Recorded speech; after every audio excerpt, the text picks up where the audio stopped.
Students, हमने last 3 lectures में test of variables की 2 मेथड, टेस्ट ऑफ एट्रीब्यूट्स की 1 मेथड कंप्लीट की। आज हम 4th लेक्चर में टेस्ट ऑफ एट्रीब्यूट्स की 2nd मेथड कंप्लीट करने वाले हैं। सबसे पहले हम एक चीज़ समझ लेते हैं, टेस्ट ऑफ वेरिएबल्स में ये दोनों मेथड के सम्स में मीन, वेरिएंस या फिर स्टैंडर्ड डेविएशन सम में आपको दिया होता है, पर टेस्ट ऑफ एट्रीब्यूट्स की दोनों मेथड में मीन, वेरिएंस या स्टैंडर्ड डेविएशन आपको दिया होता नहीं है। ठीक है, test of significance of a mean, इसमें सिंगल मीन, सिंगल वेरिएंस या फिर स्टैंडर्ड डेविएशन होगा। यहाँ पर test of significance of difference between 2 mean में 2 मीन, 2 वेरिएंस या फिर 2 स्टैंडर्ड डेविएशन आपको सम में दिया होगा।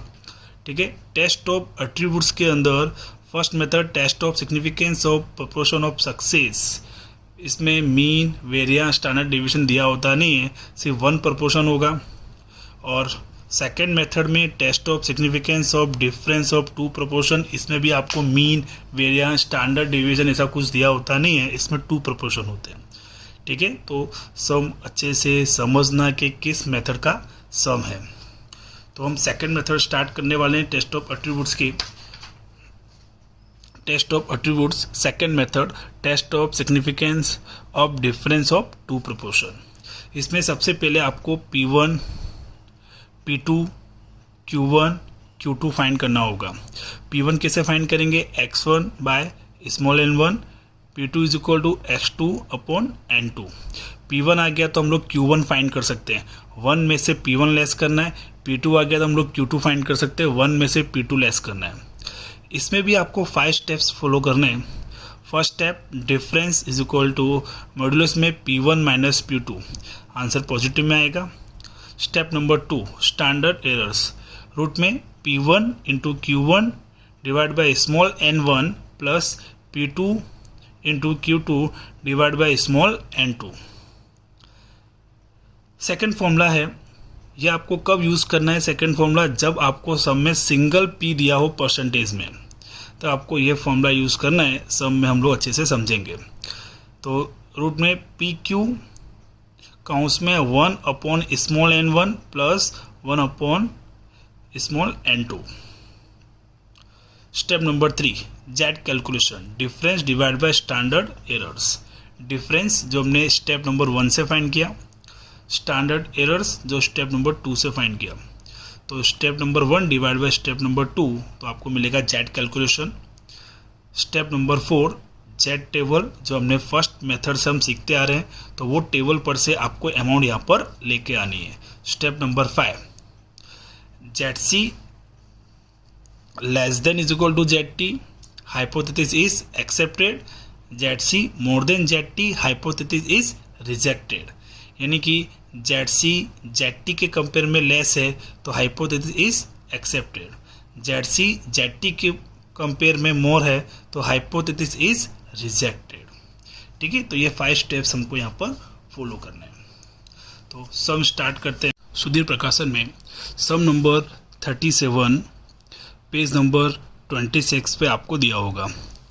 In a district 400 person were smoker from a sample of 500 person. 500 person में 400 पर्सन स्मोकर है, तो 500 पर्सन टोटल है, तो स्मॉल n1 500, उसके अंदर 400 पर्सन स्मोकर है, तो x1 400।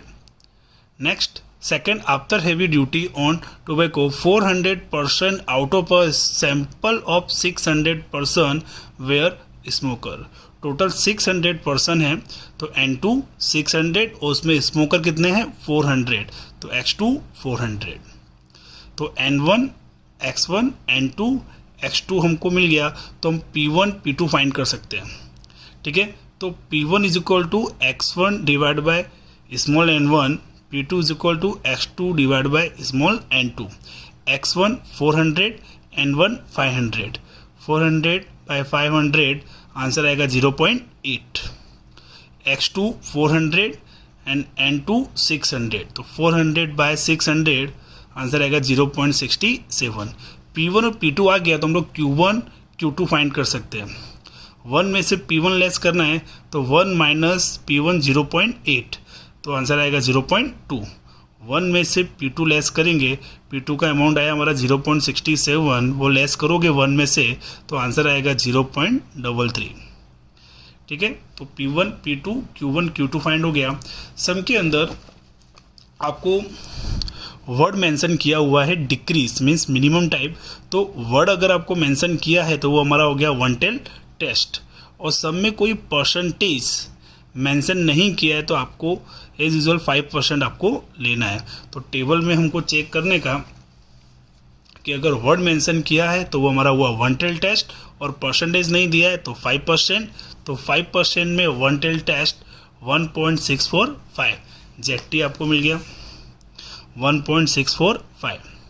ठीक है, तो स्टेप बाय स्टेप 5 स्टेप लोग फॉलो करेंगे। Step number 1, difference is equal to modulus में P1 minus P2, P1 0.8, P2 0.67, तो आंसर पॉजिटिव में आएगा 0.13।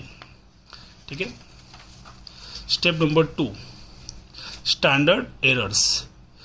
अब P1 into Q1 divide by small n1 plus P2 into Q2 divide by small n2।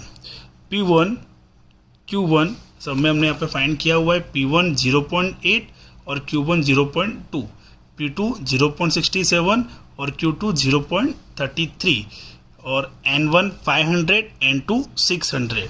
ये amount यहाँ पर आपको रख देना है फॉर्मूलाज में, और इसको सॉल्यूशन करोगे तो आंसर आएगा 0.027। ठीक है, step number 3, jet calculation, difference divide by standard errors.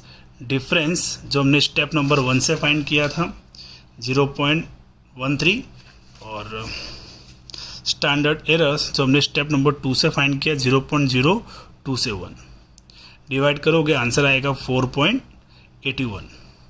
Step number 4, Z T जो हमने टेबल पर से जो अमाउंट फाइंड किया 1.645, वो अमाउंट आपको यहाँ पर रखना है। अब step number 5, Z C and Z T को कंपेयर करना है, तो जेड सी का अमाउंट 4.81 और जेड टी का अमाउंट 1.645, तो यहाँ पर जेड सी हायर है, तो Z C more than Z T, तो hypothesis is rejected. Next sub number 35, page number 26 पे आपको दिया होगा, in a large city a 20% of a random sample of 900 school boys had defective eyesight। अब यहाँ पर 20% जो आपको दिया है वो हमारा है P1, और सैंपल है हमारा 900, तो N1 900 और P1 20%। ठीक है, 20% means 20/100 0.20। Second, in another large city B 15.5% of a random sample of 1600 school boys had a same defect। अब सेकंड सिटी की बात कर रहा है, तो हमारे पास सैंपल है 1600, तो N2 1600 और P आपको दिया है 15.5%, तो P2 इज इक्वल टू 15.5%, यानी 15.5 डिवाइड बाय 100, तो 0.155। P1 और P2 अगर हमने फाइंड कर लिया तो Q1 और Q2 फाइंड कर सकते हैं। 1 में से P1 लेस करना है, 1 माइनस 0.20 0.80, और 1 में से P2 लेस करेंगे तो Q2 मिल जाएगा 1 माइनस P2 0.155 0.845। ठीक है, तो यहाँ पर हमने ये अमाउंट फाइंड कर लिया। यहाँ पर सब में कोई वर्ड मेंशन नहीं किया है, तो ये हमारा हो गया टोटल टेस्ट, और परसेंटेज भी आपको सब में मेंशन नहीं किया है सिग्निफिकेंस का परसेंटेज, तो आपको 5% लेना है। ठीक है, तो टेबल पर से आपको चेक कर लेने का, अगर कोई वर्ड मेंशन नहीं किया है तो टोटल टेस्ट, परसेंटेज नहीं दिया है तो 5%, तो 5% में टोटल टेस्ट 1.96 अमाउंट आपको यहाँ पर लेना है। ठीक है, आगे सेम 5 स्टेप्स आपको फॉलो करने हैं। Step number 1, difference is equal to modulus में P1 माइनस P2। P1 हमने यहाँ पे फाइंड किया 0.20, P2 0.155, आंसर पॉजिटिव में आएगा 0.045। Second step, standard errors is equal to root में P1 into Q1 divide by small n1 plus P2 into Q2 divide by small n2। अब सब में हमने फाइंड किया हुआ है P1 0.20, Q1 0.80, P2 0.155, Q2 0.845, N1 900, N2 1600। ये अमाउंट आपको ये फॉर्मूलाज में आपको रखनी है, ठीक है। तो इसका सॉल्यूशन करने पर आंसर आएगा 0.0161। Step number 3 ZC difference divide by standard errors. Difference जो हमने स्टेप नंबर 1 से फाइंड किया 0.045 एंड स्टैंडर्ड एरर्स जो हमने स्टेप नंबर 2 से फाइंड किया, डिवाइड करोगे अमाउंट आएगा 2.79।